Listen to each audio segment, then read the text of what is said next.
friends, and welcome to Conversations with Consequences, where we are changing the culture one conversation at a time. We are the radio show and podcast of the Catholic Association.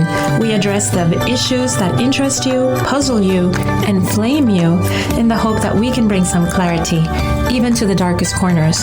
You can listen to Conversations with Consequences on the EWTN Global Catholic Radio Network, Saturday mornings at 7 a.m. Eastern Time, or you can catch the encore at 5 p.m. We are also on Sirius XM channel 130. Of course, our radio show is always a podcast. Go to thecatholicassociation.org/podcasts or directly to wherever you listen to your podcasts. I'm your hostess, Dr. Gracie Christie, and I want to thank you for tuning in to Conversations with Consequences. We love our listeners. We love to have you. We hope that these conversations have consequences for you, wonderful consequences that make you grow and make you happy and inspire you. Today, we have a great lineup, as we try to do every week. I'm your hostess, Dr. Gracie Christie, alongside my co-hostess, Ashley McGuire, Father Dave Pivonka, who's the president of Franciscan University, about gender ideology, and his great piece in USA Today. A very interesting piece in USA Today titled, "The Body Matters. That's why, as university president, I'm concerned for my female athletes." But first, we turn to Jessica Hooten Wilson. She's a professor of humanities and classical education at the University of Dallas. She has 2 books coming out next year, and she's here to give us a sneak peek of both of them, and also the benefit of her very intelligent mind and her expansive vision, all about the classics and wonderful literature. Welcome to the show, Jessica. Thank you for having me on. So, Jessica, I have this impression of your work as someone who has a way of explaining how literature, how the novel can deepen for us our understanding of the great truths, and especially of the great Christian truths. Is that a fair assessment? Oh, absolutely. You know, it's funny to hear someone describe your work like it's this thing outside of you. It's kind of like when people talk about the tradition, like it's a handful of books you wrap up in a package and just pass to the next person. And for me, it's just an outgrowth of, I've always loved stories since I was a kid, and I've always been formed by them and shaped by them in my house. And so I've been sharing that passion in all the different forms that I can, by writing about it, speaking about it, sharing it in a classroom. So it's really just about who I am as a person. And Jessica, right before we got on the phone on this interview, I was searching desperately through one of my Chesterton books. I think it's in Orthodoxy, where Chesterton describes the novel as a Christian thing, that it happens because Christianity is romantic, because romance exists in Christianity, and then when that Christian romance is written down, what it results in is a novel. Now, I'm not asking you to tell me what page that is in Orthodoxy. I don't know if you remember reading something like that, but does that make sense to you? Well, I don't know exactly where Chesterton would be talking about that, but the idea of the stories that are found in Chesterton, right? The idea of the ways that he came to know Christianity was through story. Mm-hmm. And so even Orthodoxy, he says this is a memoir that is not a normal memoir, because it's essentially also an argument, but it's not a normal argument. And he interrelates those things in a way that imitates what Scripture itself is doing. It's a giant story that's also revealing to you the truth that you could actually write into claims, but it's telling you knowledge about the world in a story form. And so all of Christianity is just this great, massive story through which to see our reality. And so then every story that's responding to that is either true or false or good or beautiful, based on that master story that's written into creation. Oh, that's a lovely way to think about that. Why do you think that people, men and women, are we able to approach these great truths more easily through novels than we are maybe through metaphysical works? Or what do you think? Well, I love the way that C.S. Lewis describes it in The Discarded Image, in which he says that the medievals thought of a person in 3 concentric circles. The outer circle of a person was the imagination. The next level in was the intellect, and the middle was the will. So you first began by how do you see things, and then your intellect can analyze how you see those things. But first, it's just the senses. It's the way you approach the whole world by how you see and hear. I mean, that's why all through Scripture it is, they have eyes but do not see, they have ears but do not hear. We have to have this imagination that is porous, that allows us to see and hear reality as it is. And then we can analyze it and didactically talk about it. I mean, this is the role of literary critics, right? You have the great stories that people read, and then you kind of walk people through what it is that they've read and that they can draw from. So I think the imagination is the first access point. It's the one that all of us know from the time we're children. It's the one that shapes who we are and how we have a vision of things. Well, Jessica, you've got 2 books coming out next year, and we want to get to both of them. But let's start with The Scandal of Holiness, Renewing Your Imagination in the Company of Literary Saints. I'm especially really interested in this because I come from a great books background, but at St. John's College, so it was secular. And so I'm very interested in that sort of great books approach when it comes to, more things that hint to the spiritual and moral development as a Christian. And so this book really calls us to be the best versions of ourselves. And you pull from lots of different literature, but one of the books you pull from is Death Comes for the Archbishop from Willa Cather. And can you tell us more about this especially? Sure. So I tried to consider what are those virtues that don't fit easily into an American identity, as I've grown up with it, and the conflation, I think, so much between our Christian identity and the American identity. And so there's a lot of that we've inherited that we're really comfortable with about being kind to one another. So I tried to look at virtues that we're not comfortable, but they're still scriptural, and they need to then override some of our sensibilities. So one of that being our lack of comfort with death, whereas the Christian tradition is rooted in memento mori, we're really going to die. And I think it's important for us as we make decisions about what the good life is to always have that mortality in front of us, right? But then, of course, also the immortality afterwards. We are souls that will not die, but we are creatures in this certain state right now that will.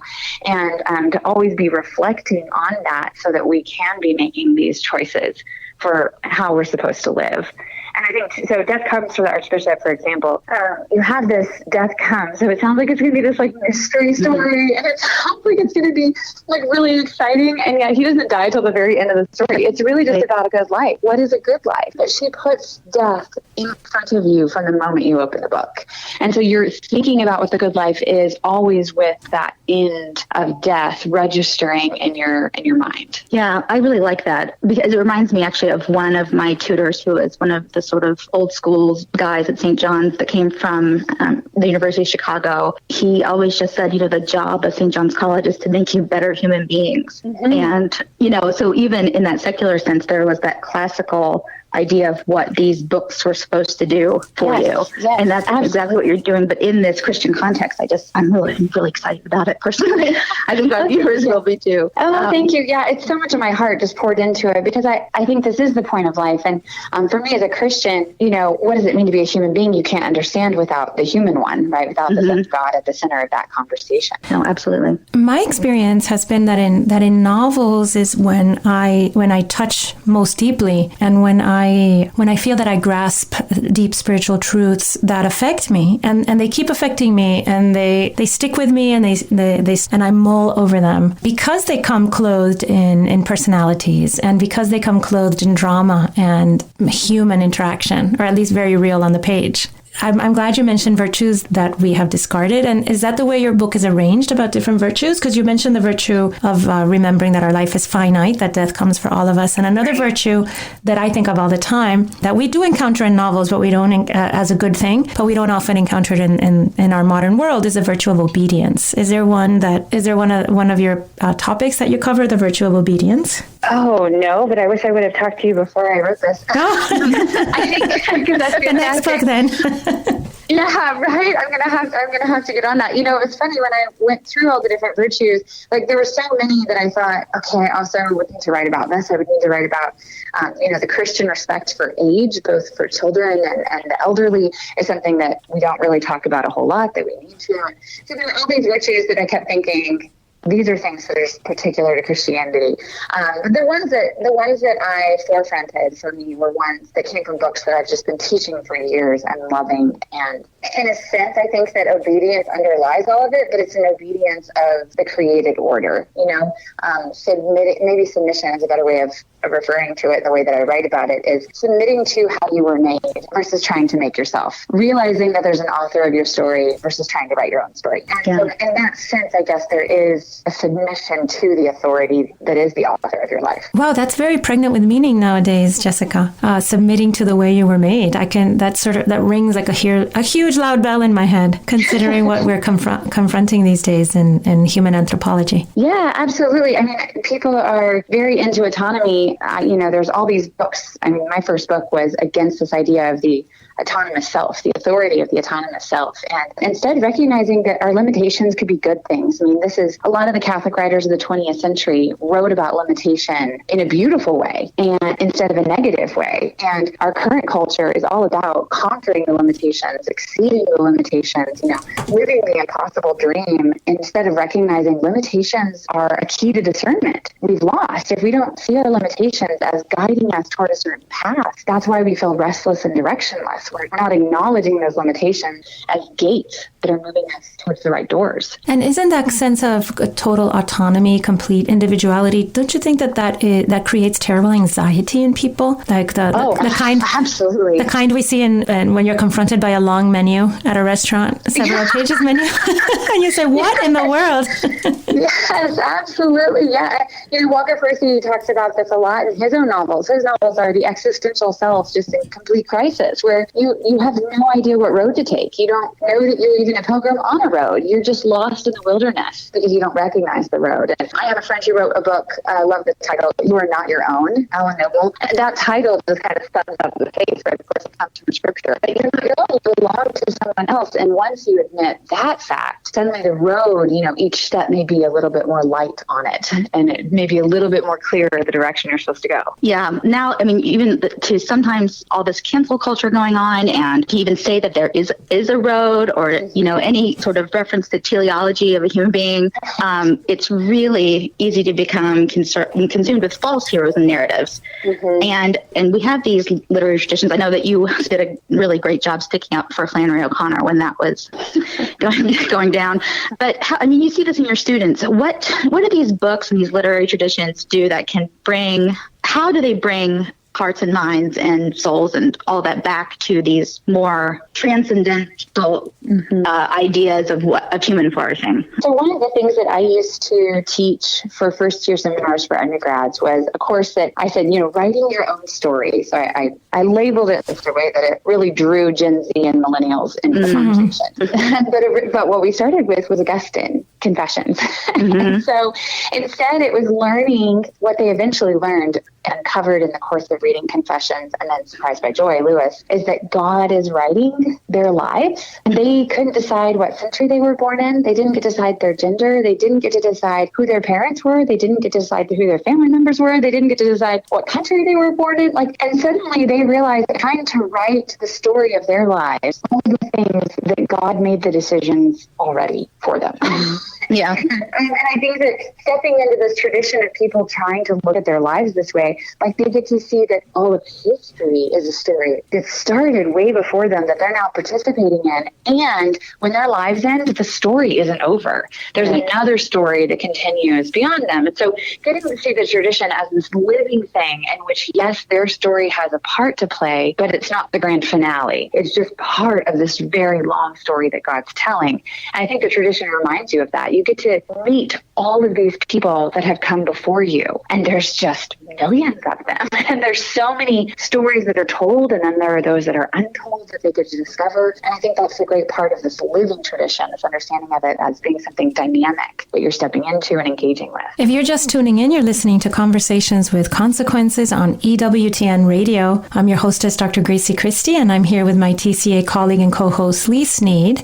And we have Professor Jessica Hooten Wilson with us. She's from the University of Dallas, and she's discussing two great books that she has written. The second one is called Learning the Good Life, Wisdom from the Great Hearts and Minds That Came Before. Listening to you talk, Jessica, about these students that you're teaching and you direct them to where they are standing in relationship to their ancestral past, why they're standing in a certain place and time, a result of certain genetic and familial acts that result in them, and you're able to direct them into thinking of how wildly adventurous that is, to think of yourself as a product of fabulous people that have come before, and you're living this great story. Yes. That seems to me very romantic, and much more romantic than to think of yourself as starting from scratch every time. Like every human being starts from scratch, starts at zero. Is that how your students were perceiving that? Oh, absolutely. I mean, the way you're talking about it does sound like Chesterton. It's echoes of Chesterton. The excitement for the 2-year-old Chesterton, right? That the door opens. But imagine a world in which there are no doors because you have to create them to make them. And then when you make them, you already know what's behind them. The world is a lot less enlivening. There's a lot less excitement when there's no mystery, when you're the only person involved in making the world. And so I love Chesterton's idea of opening these doors, seeing what's around the corner. It's life as a discovery. It's what Bernanos calls the adventure of sanctity, right? I mean, it's this wonderful path in which you try to follow those who came before you, but they came before you. So it's this mysterious, paradoxical reality where anything can happen, and yet the more you step on the right stones, you get to a greater destination, than when you fall on your way. And so I think I love thinking of reality in that sense with that mystery and that adventure. Some people are afraid to pick up novels, some good Christians, some people who are trying to be careful of what they read because it might lead them down bad paths or wrong ways of thought. And I'm the first one to say that. I'm not making fun of that because I'm very careful what I ingest, right? In literature and movies and all that. What would you say to people like that who want to deepen their understanding of literature and drink from the founts of literature, but without getting themselves sort of in the mire of things? Amit Majmudar wrote this poem called Reading. It's beautiful. It's dedicated to Jorge Luis Borges. Oh, yeah. And the reason I love it as a way of starting with this question is he talks about, I stand before books as I stand before the night sky. And the books are these infinities that are all demanding to be explored, but I don't have a map and I don't have a guide. Then the blind librarian comes and he takes my hand, and I suddenly feel secure knowing where to look, and all the stars open into suns. And it's this, we've lost the understanding of reading as a communal activity, and that's one of the reasons I think that it frightens people, because you don't know what book to choose. Like you said a second ago, with the limitless list of options. And so you're afraid to choose a book. You're afraid to ask, because isn't it supposed to be about preference? Isn't it supposed to be about taste and what you enjoy and what you prefer? But it's not. Reading for thousands of years was about someone showing you what to read, telling you what to read, how to read, telling you how to read. Most of education was telling you how to read and how to engage with the text. And so we've lost this sense that reading should be about the masters, those who have loved the books, who know which books to read, helping the novices walk through that process so that eventually the novices then become the masters for others. I think we don't need to be afraid if we're considering reading that way. It should not be this isolating, is this for my own pleasure? But if it's for my own pleasure, are my pleasures going to lead me awry? And instead consider reading with guides and reading with others and reading in community and looking for that advice for how to read well. And I love this idea of librarian, like Beatrice. It's so beautiful. That poem, it's beautiful. It's funny, I have a soft spot for Borges because my dad was an English professor, and one of his treasured possessions was a photograph of Borges, a guest lecturing in his class. Oh, wow. Nice. Yeah, it was like so cool. really big deal. Yeah. That was so cool. So, and he actually was sort of like my guide through books before I got to St. John's. He was always handing me things to read and things he thought were, appropriate. And I remember things like The Awakening and, yes. Just things like that when you're a teenage girl. It's just like, oh, this whole world out there. And of course, the Lost Generation writers, of course, appeal to you. And so I felt ready and not ready for St. John's. But because you start off with De Anima, and I'm like, what did I do? This is in English. So you don't just include literature in your books. You do the whole canon, and you bring it. And what I really like, actually, for me, as I've become, great book speak, right, a more advanced student, even though I'm not technically a student anymore, and I'm allowed to read outside resources and read the letters of Flannery O'Connor and realize and sort of read the more gossipy things about who was friends with whom and who proofread whose books. And what I find now is that I read one novel and then it leads me to other books because of the references in it. I have to look that up and then I find that. And the book themselves, and obviously that works better when they're contemporaries of each other. Do you do, what's the the layout of your book? Is it chronological, or do you go by themes, or how does that? Are you talking about the Scandal of Holiness? We are talking about Learning the Good Life. Learning the Good Life, the second one. Sorry, I should have said that. My publishing life is so weird. I these 3 or 4 year breaks, and then I put out 3 books at one time. Yeah. Learning the Good Life is chronological. The theme that kind of ties the reflections or the introductions, the exordiums of each text together is, what does it mean to learn as a Christian? So this goes back to the idea of, the tradition, the practices of piety by which to approach a text. Because if you approach text as a miner trying to pull whatever gems you think are worthwhile, like you could just be pulling a bunch of rocks and dust out of the text itself and not get what the text is trying to do.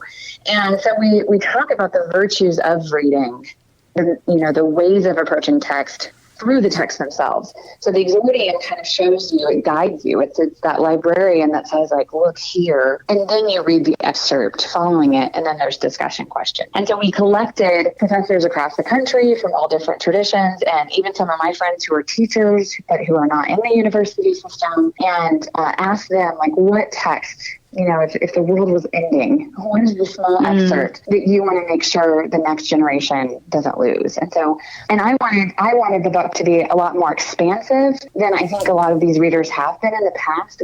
We've had probably more of a canon that had this majority, very male, white, Western, just at the heart of things, because that was what we were used to and that was passed down to us. But the more that I've been in graduate school and out of grad school and getting to hear some of these voices I had never heard before, and discovering Marjorie Kemp and discovering Jolene of Norwich and discovering perpetual testimony, and these are things I just never had access to. And so we made sure that we were showing everyone that was at the table, right, and trying to be as hospitable to this feast of discourse throughout the tradition as we could be. So the book moves all the way from, I think it's Confucius to Toni Morrison, essentially. Oh, wow. I love it. And I love the idea of the conversation notes, because post-pandemic, it's exactly what everybody's wanting. And is it something you could do? You could pick, you wouldn't have to do the whole book. You could just pick a chapter to read with your friends. And are they self-contained? Yes, absolutely. And that's one of the reasons we did it too. I have the privilege right now of traveling to lots of classical schools, and mostly who I talk to are not students. I'm talking to parents. Because the parents are thinking, I know that I should choose this education and great books for my kids, but I have no idea what you're talking about. I've never read Homer, never read Shakespeare, and I cannot keep up with my child. And so this is also one of those books where you could do a section of it at dinner together, and you could just enjoy reading parts of it aloud and asking questions and having dinner table conversation. We very intentionally put a big table on the front of the book and showed all these friends dining around it on our cover to suggest this is what intellectual life should look like. It should look like a table. It should look very relaxed and enjoyable. This is not an elitist thing that belongs in the academy. These are the texts that make us and that should be shaping our culture. I like this, Jessica, because I think in the absence of literature, what takes the place for that kind of interaction and back and forth is politics, which is not, can be very divisive and can cause a lot of anxiety because of, if your guys in power right now or your political, whoever you think is correct. I like the idea of having a book like yours as a point of departure for wonderful conversation. Well, and it's also about permanent things. You don't have to feel like if you're talking about justice and Aristotle, that he's going to change.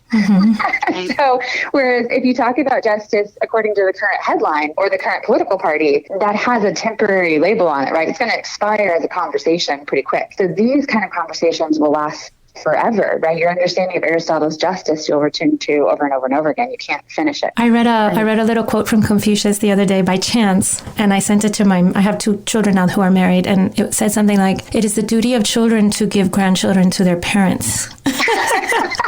And I thought, wow, what an incredibly intelligent man. Oh, that's so great. I was listening to Sirac this morning that was talking about if you want to be honored, honor your father and mother. I thought, oh yeah, that is the way that this works. Like, it's just revealing this is how the world is, right? Mm-hmm. These things that tell us the truth. And there's so much out there to delve into. I think that your students are very lucky, Jessica, to have you as a teacher. It sounds like you're somebody who has a very big mind and a very big heart. Oh, thank you. Yes, and I love the connection between the two. To me, it should be, I worked at John Brown University for years, and I loved their motto, heart, head, and hand. Oh, right? nice. All of those go together to make us who we are. I really love that. And can you tell me, all I could think of was all the different families I want to give this book to as a Christmas present. But the publish date isn't until the spring, is that right? Right. So Scandal of Holiness is March, and then in May it is Learning the Good Life. And going back to your holiness book, Jessica, why you said in March? What, the holiness book? March. It's in March. Okay. And who is the focus of that book? Like, who do you envision as a great reader for that book? Well, you were just talking about politics, and I think that's actually a good reference point, because our political culture really demands that we use whatever means we can towards what we think is a good end, even though it's an impermanent end, right? And so we're willing to completely adjust our motivations and our actions for anything. So I'm hoping that my book is really for the church to remind us that the political sphere is not the sphere that we ultimately belong to. Mm-hmm. And we might have to be, as Russell Moore would say, like, we might have to be defensive within that sphere to protect religious liberty. But that's only so we can reinvest in the church and go back to what it looks like as a community to strive after holiness. So my book is very much for the church. I'm hoping that people are going to read it in Bible studies and start bringing literature into their Sunday school classes, and that this is the kind of book that will replace, talking about the pop lit, at your local book club. Instead, maybe I can in part be a blind librarian and say, here are some of the books that I would recommend you read. Well, it sounds like you would be the perfect guide, Jessica, and I thank you. I thank you very much for sharing your time with us, and we hope that your books will achieve great success and lead a lot of hearts and minds to the truth and ultimately to God. So thank you for being with us today, Jessica. Thank you.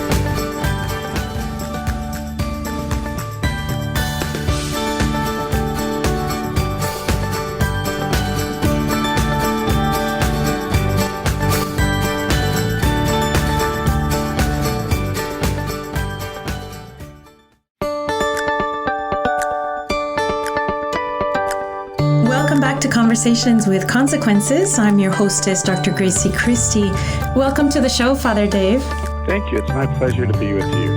Well, we can't thank you enough for giving us some of your precious time. You have a very important position, and I'm sure that every second of your day is accounted for as president of Franciscan University. It must be very hard to get a moment, but you're giving us... It really is. Oh, thank you. You're giving us some of your moments, and really we wanted to talk to you because you wrote a very interesting piece in USA Today titled, "The Body Matters. That's why, as university president, I'm concerned for my female athletes."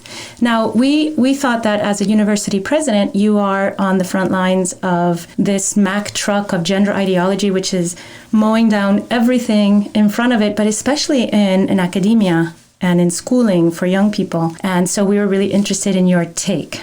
Well, you're right. It is. It seems to be a train that's moving, and honestly, it's just running over people. In this particular situation, I think it's running over women, and it's interesting. I mean, the story is, I tell a story of one of our female athletes here at the Franciscan University, and she's just a phenomenal athlete. And I was just watching her one day, and she was training, and just began to wonder, what's this going to look like in another couple of years? There are situations of biological men who are participating in female sports, and there's just something wrong with it. But actually, honestly, truth be told, she and I first started talking about this over a year ago, about saying something and writing something. And I'm going to be very honest with you, is I was concerned for her, is that we live in a world that's so volatile, and you're right, that train is going down the track, and it'll run over whoever gets in the way. And I was honestly concerned about what would it look like for her to compete. Would people do things to her? Would people say things to her? And because, boy, you can't disagree with that. You can't hold another opinion on this topic, or you're the enemy, and they'll do whatever they need to do to try to silence them. And at the end of the story is her looking, I always say looking up at me, because she's about 5'0". And she says to me, Father Dave, we have to say something. Some things are more important than racing. And that's why when this whole situation came out with the athlete from Penn, it seemed to me, all right, this is the time that we need to say something. So that's why we did. But Father, you bring up a point about being canceled and being aggressed for expressing an opinion that doesn't go along with the current ideologies. But what about, does she worry about her life after competition, how she can get a job if she becomes notorious? Because this is what I'm hearing from young people. Like I have one of my 5 children is in college now. He says people are very afraid for their future if they get blackballed in college or talked about in college for being conservative in any way. Right. Well, and again, her statement was, we need to stand up. Mm-hmm. And this is a girl, it's just, honestly, again, she's one of the top athletes in the country, and this is simply consistent with who she is. And that's, she's tough, she's scrappy, she's not afraid to work and get dirty and pull up her sleeves, and she just sees this fight as a part of it. And my hope, honestly, is that it really doesn't become a fight for her. You know, it's not. Unfortunately, it's not her fight. She's been placed in the middle of it. Mm-hmm. So. Father, I've written a book about this, and I devoted an extensive section to it about women's sports. And this was 5 years ago, and it's been incredible to see how quickly this has all accelerated. And in your article, you make the point that Title IX was designed to protect women's sports and to create a space where women can, compete and showcase their skills against other women. And so, this is really showing how gender ideology especially hurts women. And I also thought you did a great job in your piece of, pointing out the need to be sympathetic to people who are truly experiencing genuine confusion and who couldn't in this crazy culture. Are you seeing this play out on your campus in ways other than sports, or is it mostly an athletics issue? Well, at the moment, it's across. It's not just. Well, first off, I would say bigger picture. It's the identity of the human person, and that's really what I want to try to get across. Is the human person is beautiful. It should be honored. We should be awed by that. And it's not just the gender identity where the attack on the human person is taking place. I mean, today, with all that's taking place with the abortion Roe versus Wade, there's always, for decades, there's been an attack on the human person. And it's not just gender identity. It's what a person should look like. And so we're seeing that across the board. Are there athletes here that have been a part of this because they're competing? Yes. Yes, that they've competed against other athletes who are transgendered athletes. Do we have young people who are wrestling with who are they? And one of the things I've shared a lot recently is, when we were younger, we asked the question, who am I? But the kids are asking the question, what am I? And that's a fundamental different question that relates to them trying to be comfortable with who they are and who it is that God's created them to be. So yes, our kids are walking out of situations in their high schools and in their communities where this is in their front of them. It's constantly bombarding them. And yes, we have kids that are wrestling with this and asking the questions. And my hope and my prayer, honestly, is that we can help them work through this and help them walk through this and wrestle with it, where the vast majority of people in our culture today says, oh, you have a question? Well, here's your solution. Take this medicine or believe this thing that's, I believe, is ultimately a lie. So we're trying to do our best to equip our young people and our students to be able to deal with this and reconcile who they are and who God created them to be. Father, what I find when I talk to young people, which I do very, very often on this topic, in fact, when we finish here, I'm going to go teach a CCD class exactly on this topic for young teens. And what I'm finding when I speak to them is that there's this opposition between the truth For instance, that a man cannot become a woman by simply declaring himself a woman or by doing any kind of hormonal or surgical alteration. That's the truth that I think all of us can agree on. And then there is this deep necessity that's been instilled in everyone to never hurt anyone's feelings. And that's that's the feedback I'm getting from students, from young people who say, sure, I can understand that it's not true that a man can become a woman, and that I can see that it's unjust that a man swimmer should swim against women and demolish them and call himself a woman at the same time. But I don't want to hurt anyone's feelings. What would you say to that, to young people? Well, and that's where this really becomes problematic, is that those two things are ultimately inconsistent, that you're not going to be able to speak the truth, and people are going to be offended by the truth. I gave a talk on campus the other night. The scripture last Thursday, maybe it was Wednesday, was from John. It's a famous John 3, where for God so loved the world. But John goes on to say that people preferred the dark, and that, unfortunately, that's still the case. So that, honestly, as I've wrestled with this, that's one of the things that I've struggled with, is that I know that when I wrote that article and put it out, that there are people that were going to be hurt by it. And I think I wrote it fairly sensitively, but I still know that there were going to be people hurt by it. And that's one of the things that some of the comments that people have made. It's like, well, why is Father Dave entering into this dialogue? Why is Franciscan University even commenting on this? Well, because, as you stated earlier, that there are some things that are true. And as Allison said, some things that are worth fighting for, and just believe that the time was now that we needed to ultimately say something. And just, if I may, at that moment, because one of the things that I'm joking, my next op-ed piece is going to be writing an op-ed piece on writing an op-ed piece, because to be able to have that printed in USA Today was, a major undertaking. And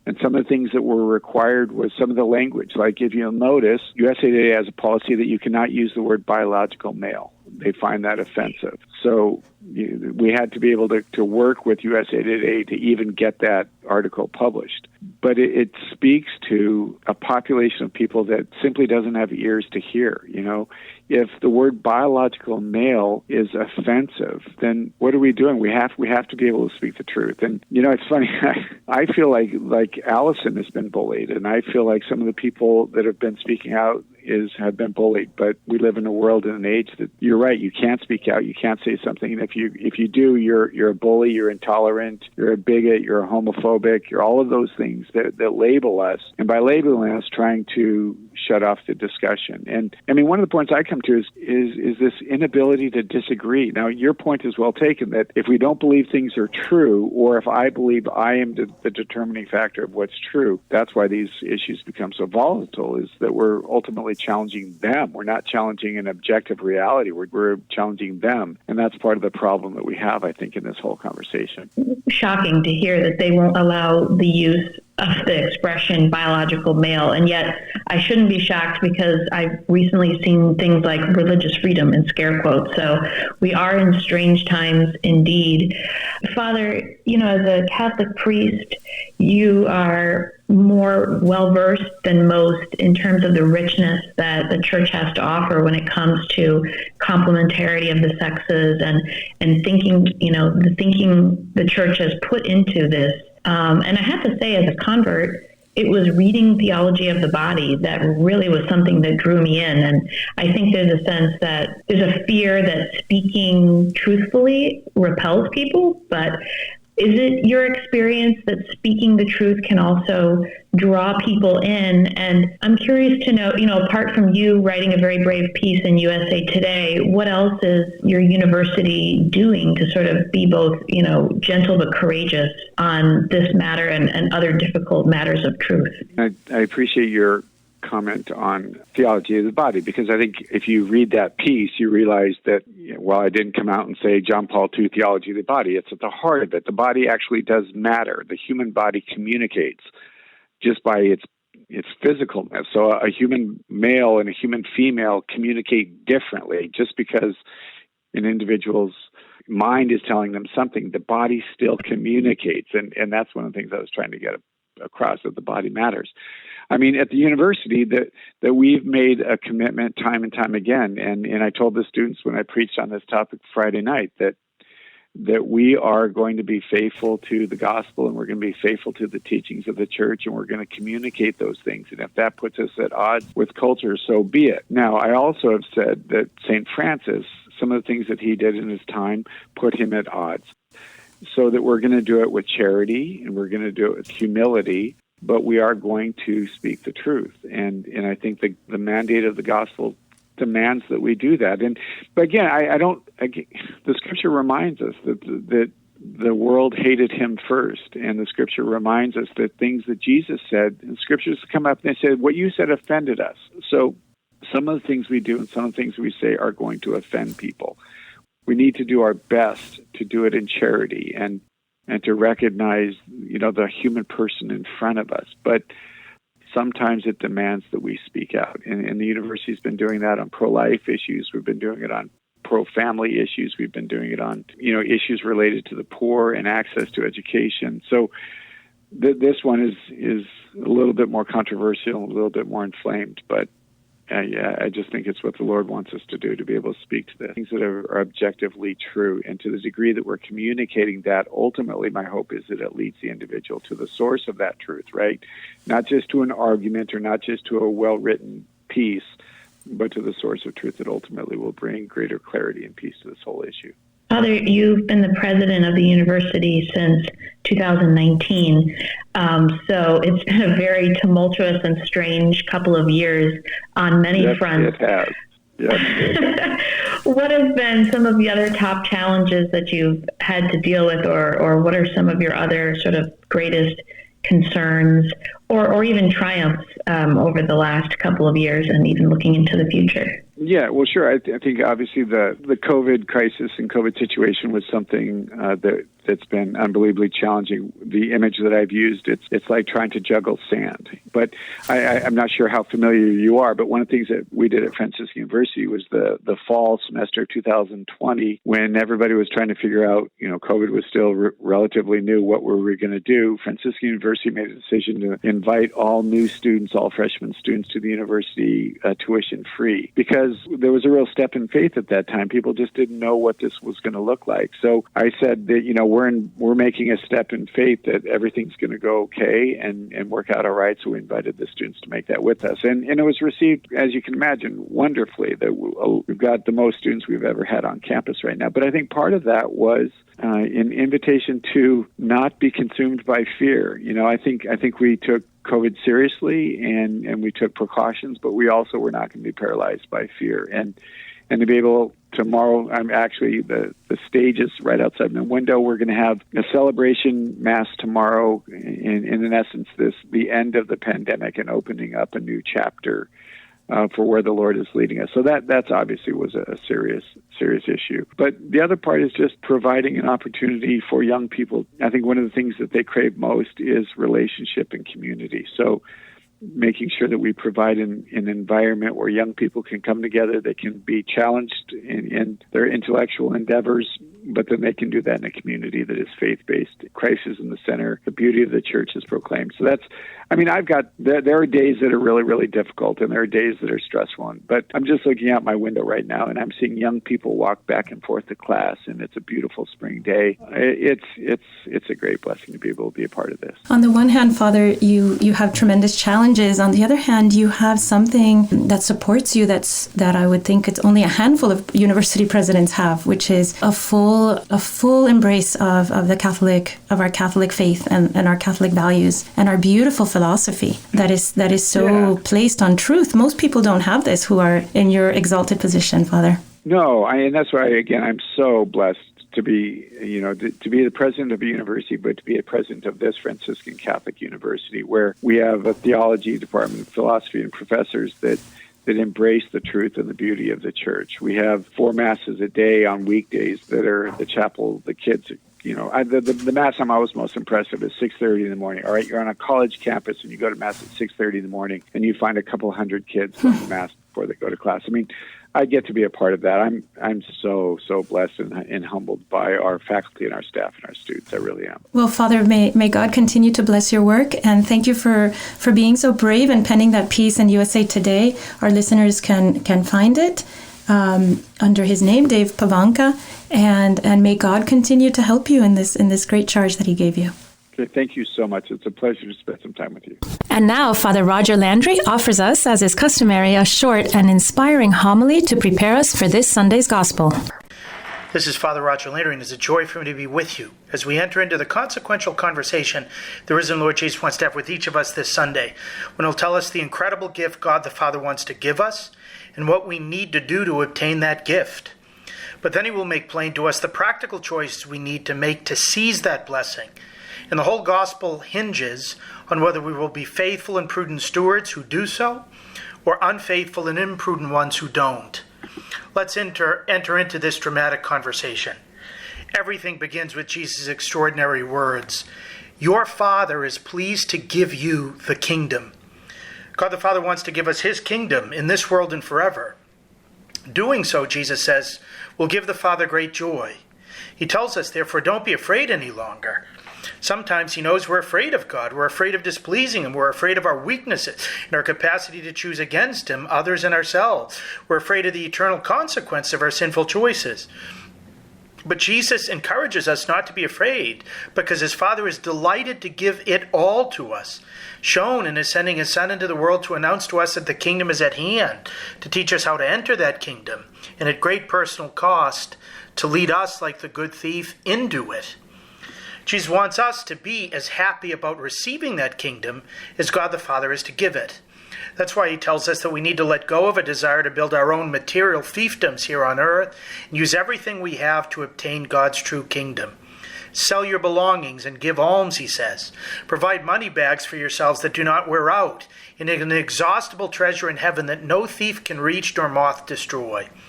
The way to seize the kingdom is through Christ-like charity, to use the money we have, the time we have, the goods we have, to lift others up. To love in this way is like transferring all we have to a celestial bank account that can never be taxed, where it will form an inexhaustible treasure that will never stop giving dividends. But Jesus wants us to make a choice as to whether we're going to build up this heavenly treasure, or like the fool in last Sunday's Gospel, seek to build up towers for our grain and wealth here on earth. For where your treasure is, he tells us, there also will your heart be. Is our heart really in God, in his kingdom, and in his eternally secure treasure? Or is it in this fleeting world? If our heart really is in God, Jesus next tells us how to prove it. He tells us, gird your loins and light your lamps and be like servants who await their master's return from a wedding, ready to open immediately when he comes and knocks. Blessed are those servants who the master finds vigilant on his arrival. Jesus wants us to be vigilant, alert, hungry for him. To light our lamps like the wise virgins Jesus described in a parable in St. Matthew's Gospel, ready always for his return. To gird our loins like the Jews in the desert, ready to run out to meet and embrace him. A little later in the parable, Jesus drives home the point with two other images. One is of a security guard. Be sure of this, he says, if the master of the house had known the hour when the thief was coming, he would not have let his house be broken into. Jesus wants us to be as alert to his joyful arrival as a shepherd is for the advance of wolves who want to attack his flock, or a father is to protect his people and property in his house. The second image is of a steward. Who then, Jesus states, is the faithful and prudent steward whom the master will put in charge of his servants to distribute the food allowance at the proper time. Blessed is that servant whom the master on his arrival finds already doing so. Jesus wants us to be that faithful and prudent steward, distributing what he has put at our disposal for the care of others. Notice the tense of the verbs Jesus employs. He will put in charge the one he finds already doing so voluntarily. He doesn't want us to wait for an official appointment. He wants us caring for others now. That's what it means to be faithful, prudent, and stewardly. Jesus adds in words that could apply to both images. And should he come in the second or third watch and find them prepared in this way, blessed are those servants. The Jewish night was broken down into 4 watches, or 4 3-hour periods, 6 to 9 p.m., 9 to midnight, midnight to 3, and 3 to 6 a.m. Jesus is communicating that if he finds us vigilant for him with the lamp of our heart burning, loins girt, ready to greet him, and generously sharing his blessing, even at night when we and others are tired, even when most others aren't even watching, how much more blessed we'll be, because we'll really be showing that charity is not some quid pro quo that we do because we have to or are looking for a reward, but has become so much a part of our nature that we do it even when we're tired. But that's not the only response Jesus describes. There are those who don't light their lamps, who don't gird their loins, but who take off their sandals.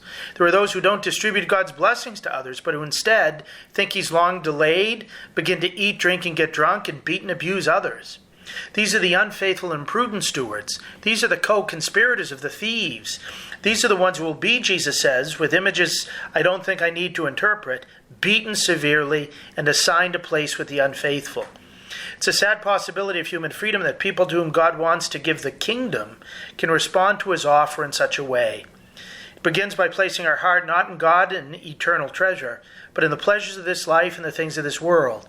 That leads to the corruption of the heart, such that it becomes drowsy rather than vigilant, lazy rather than prompt, drunk rather than sober, evil rather than generous, stupid rather than smart, and unfaithful rather than true. Which set of adjectives and actions best describe us? What about in the second or third watch of the night? Is our heart really in God or somewhere else? Are we really doing what he asks us? Or do we wait until he or others seem to start paying attention? There are two objections that come up in the conversation. The first is from Peter, who queries, "Lord, is this parable for us or for everyone?" The question implies that he thought that the apostles might be exempt from what Jesus was teaching. Many times we can listen to Jesus' words and immediately apply them to others rather than ourselves. In my priestly work, I'm often approached by people who ask me to preach or write an article about X or Y, not because they need help in that particular area, but because they think a family member or a friend or someone at whom they're wagging a finger needs to hear it. But we need to learn the lesson. All of sacred scripture applies to each of us. Perhaps some passages are more obviously relevant to some disciples rather than others, but none of us is exempt from any and all applications. Every parable is meant for us and for everyone, including what Jesus is communicating to us this weekend. Those of us who, like the apostles, may be more known for following Jesus, striving to live by his teaching and spread love of him, rather than being exempt, are called to be examples. That leads to the second objection. We might think that even though we are not exempt, there are others who need to listen to Jesus' words more carefully and follow them more assiduously. In terms of being faithful and prudent stewards, for example, we may think it applies more toward bishops, priests and religious, teachers, business owners, and parents than to us. In terms of being vigilant for the Master's arrival, we might think that it really focuses on those who are advanced in years or facing a life-threatening diagnosis. In terms of converting from placing our treasure in things that thieves can pilfer and moths destroy, we might deem that those words pertain far more to those far richer than we are. But at the end of this Sunday's passage, Jesus says not, much will be required of the person entrusted with much, and little will be demanded of the person entrusted with little. Rather, he says, much will be required of the person entrusted with much, and still more will be demanded of the person entrusted with more. The point is that we've all been entrusted with lavish gifts filled to overflowing. Others may have more than we think we have, but each of us has still been blessed with a great deal. While others may be multi-billionaires, we're still millionaires. And God wants us to spend what he's given. Much is demanded of us. He wants us to use everything we have, not to eat, drink, and get drunk, not for our own aggrandizement, but to make money bags containing an inexhaustible treasure that will not wear out. Jesus has given us the resource, the time, and the trust we need, rather than making excuses or thinking ourselves somehow exempt. He wants us to purify our hearts, light our lamps, gird our loins, and distribute his blessings. If we do so, Jesus promises an extraordinary reward. He says he will gird himself, have them recline at table, and proceed to wait on them. That is what he did for the apostles during the Last Supper, as he fed them with his own body and blood. And that's what he promises to do for us at the eternal wedding banquet. God the Father indeed is pleased to give us the kingdom, and he shows how pleased he is by giving us the King of Kings as our food even here on earth. Let us lift up our hearts to the Lord and place our treasure where our hearts are. May this Sunday's celebration of the Holy Eucharist increase our faith in God's promises and our desire to be His prudent and faithful stewards, so that we might come through a life of vigilant, prompt charity to their eternal fulfillment with Him in heaven. God bless you all. Thank you, Father Landry. To hear more from Father Landry, check out his website at catholicpreaching.com, and you can also catch his writings at EWTN's own National Catholic Register. A big thank you to all our listeners for joining us. I hope that this show was helpful. I hope that it gave you more peace and more hope and more joy, and you go with our prayers.